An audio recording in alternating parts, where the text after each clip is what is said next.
Jacques Souquet, bonjour. Bonjour. Vous êtes le président et directeur de Supersonic Imagine. On va parler avec vous de votre introduction en bourse. Vous êtes spécialiste de l'imagerie médicale par ultrasons. On va donc parler de ce marché et des perspectives. Est-ce qu'on peut dire déjà que cette technologie a pris sa place, parmi d'autres, dans le domaine de l'imagerie médicale ? Tout à fait. Cette technologie représente à peu près un quart du marché de l'imagerie au total, qui en 2010 était estimé à 21 milliards de dollars. Aujourd'hui, dans ce secteur-là, on peut dire qu'il y a des grands groupes internationaux qui sont présents. Il y a tous les grands, General Electric, Philips, Siemens, Toshiba, tous ceux qui gravitent dans ce milieu, tout à fait. Qu'amène justement votre société? Vous parlez de technologies de rupture. Quelles ont été les principales évolutions? Quand on a démarré le travail qui a mené à la réalisation du produit Explorer que nous avons mis sur le marché, nous ne voulions pas faire un échographe comme toutes les autres sociétés dans lesquelles certains d'entre nous avions travaillé.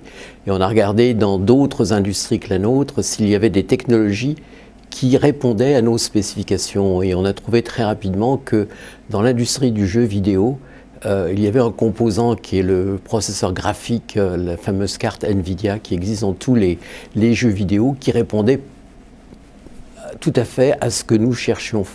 Et plutôt que de refaire, on achète donc ces cartes graphiques et on les incorpore dans le produit, ce qui a plusieurs avantages.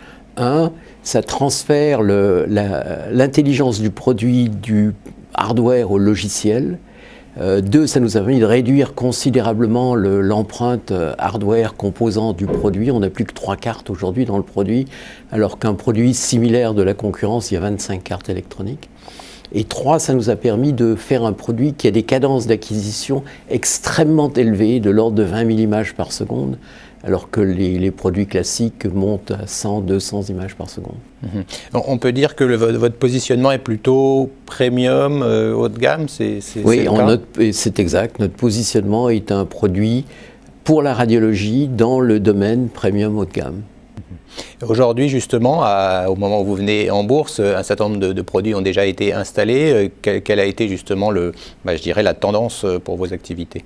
Aujourd'hui, on a une base installée au niveau mondial de 800 machines. Au niveau mondial, pour nous, c'est 54 pays à travers le monde. On a réalisé ceci en 5 ans. Et ces 2 dernières années, on a doublé la base installée. Aujourd'hui, donc, vous réalisez déjà un chiffre d'affaires? Oui, on réalise déjà un chiffre d'affaires aujourd'hui. Et par contre, la rentabilité n'est pas encore là? Non, on est encore en phase d'investissement. Notre stratégie, c'est de continuer à croître et avoir une base installée conséquente. Donc ça nécessite de l'argent. Et oui, on n'est pas encore profitable.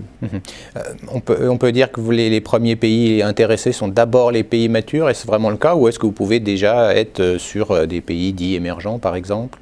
Oui, nous sommes principalement en vente directe sur la France, l'Allemagne, les États-Unis. Et nous avons ouvert un bureau de représentation à Pékin en juillet de l'année dernière, qui est aujourd'hui composé de 18 à 20 personnes. Et notre croissance de chiffre d'affaires en Chine a été entre 2012 et 2013 de 270%. Donc pour nous, la Chine est importante d'un point de vue stratégique. Ça doit représenter à l'horizon 2020 à peu près un quart du marché dans notre domaine. Ça doit être le premier marché au monde. Le marché chinois va dépasser le marché nord-américain d'ici 2 à 3 ans. Donc il faut y être si on veut se focaliser sur notre croissance. Elle passe par la Chine. Alors vous mettez en avant donc ce produit, c'est aussi une question de coût, c'est-à-dire vous mettez un avantage compétitif par rapport à ce qui existe aujourd'hui sur le marché, parce qu'on parlait de rupture technologique, mais est-ce que financièrement c'est intéressant pour ceux qui l'achètent? Le produit au point de vue prix final chez le client n'est pas différent de ce que nos concurrents, ceux que j'ai cités tout à l'heure, proposent sur le marché. Notre différence, c'est l'innovation qui est dans le produit, et au point de vue clinique, ça permet d'extraire un nouveau paramètre qui augmente l'efficacité diagnostique du médecin, et ce paramètre, c'est l'évaluation de la dureté du tissu. Tout ce qui est dur à l'intérieur du corps est généralement suspect, et voilà ce que l'on ressort comme information. Il y a donc un certain nombre peut-être de pathologies qui peuvent être concernées, qui pourraient être décelées par ce biais-là? Oui. Lorsque on a introduit notre produit sur le marché en fin 2008, début 2009, on s'est intéressé à la détection précoce du cancer du sein. Et pour ce faire et pour démontrer justement cette efficacité clinique, on a fait une évaluation clinique sur plusieurs centres aux États-Unis et en Europe. On avait 17 sites, 7 aux États-Unis, 10 en Europe. On a recruté 1800 patientes. C'est la plus grosse évaluation clinique qui ait jamais été faite dans notre domaine. Et on a pu démontrer plusieurs choses. Un, c'est que notre technologie était reproductible, précise et permettait d'améliorer la caractérisation de lésions et éviter un certain nombre de biopsies du sein inutiles. Juste un chiffre, aux États-Unis, il y a 2 millions de biopsies du sein par an. Et le résultat de 80% de ces biopsies est négatif, c'est qu'on n'a rien trouvé. Donc on soumet la patiente à des anxiétés quelquefois un peu inutiles, et une biopsie, c'est un coût pour la santé également. Du côté de vos propres organisations, aujourd'hui vous ne fabriquez pas en propre, donc vous sous-traitez. L'introduction en bourse servira aussi à mettre en place, je dirais, cette sous-traitance. Aujourd'hui, on délocalise notre fabrication. On travaille avec une société américaine dans sa filiale écossaise, et on vient de faire le transfert de la filiale écossaise de cette société en Malaisie. Du côté donc des perspectives des prochains mois, quels vont être pour vous les principaux enjeux justement après cette introduction en bourse? L'argent qu'on va lever va nous servir, à augmenter notre empreinte commerciale, parce que le nerf de la guerre passe par là, il faut vendre des produits et augmenter notre base installée, donc augmenter le nombre de vendeurs que l'on a sur le terrain. 2, continuer à faire fructifier notre innovation en utilisant notre produit Explorer et en élargissant encore ses performances et les résultats cliniques que l'on peut obtenir.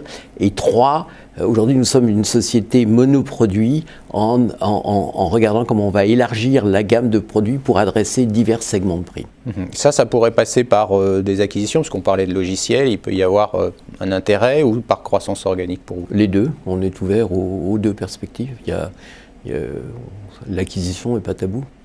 Le mot de la fin peut-être sur l'échéance de rentabilité. On sait que c'est toujours compliqué quand on vient en bourse, dans votre cas, de donner un horizon, mais pour les investisseurs, ça peut être un élément intéressant. Qu'est-ce que vous dites aux investisseurs qui vous suivraient?